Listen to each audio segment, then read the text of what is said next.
Dla nas bardzo ważne było, że poważnie poszliśmy do meczu.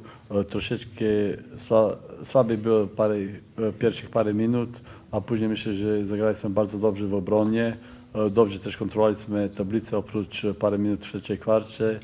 I myślę, że ta nasza koncentracja, dobra obrona i kontrolowanie tablicy, że to zdecydowało o meczu.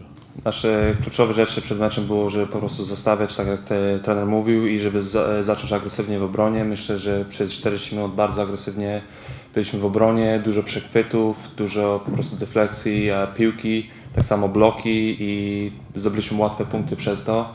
I myślę, że jak zdobywamy łatwe punkty, no to jest łatwiej zdobywać w half-court tak samo. Na pewno graliśmy dzisiaj z drużyną, która potencjalnie na pewno powinna grać wyżej. Gdzieś dzisiaj zagrali, wykorzystali swoje przewagi, potem byli bardzo skuteczni za 3 punkty. To była ta różnica.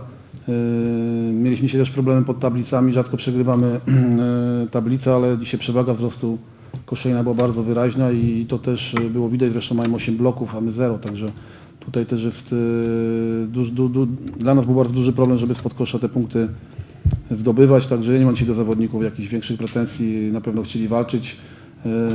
Na pewno z taką drużyną, jak dziś, dysponowanym zespołem, jak dzisiaj był Koszalin, ciężko nam jest nawiązać walkę ze względu na to, że gramy w takim składzie naszym krajowym i dla większości z tych zawodników to jest dopiero nauka jakaś tam. Chcieliśmy dobrze się zaprezentować przeciwko drużynie z Koszalina. Zaczęliśmy mecz, nie było źle na początku, tam odskoczyli nam trochę w drugiej kwarcie. Mieliśmy moment, kiedy udało nam się wrócić na 9 punktów i Koszalin w ostatnie 1,5 minuty odskoczył na 17 punktów do połowy. To myślę był kluczowy moment, trafiali dużo trójek też. Potem już było nam ciężko wrócić i była bardzo duża przewaga w drugiej połowie. Gratuluję zwycięstwa drużynie z Koszalina. Dzisiaj przegraliśmy, myślę, głównie deską i przegraliśmy dość znacznie w rzutach za 3 punkty. To była dzisiaj nasza porażka.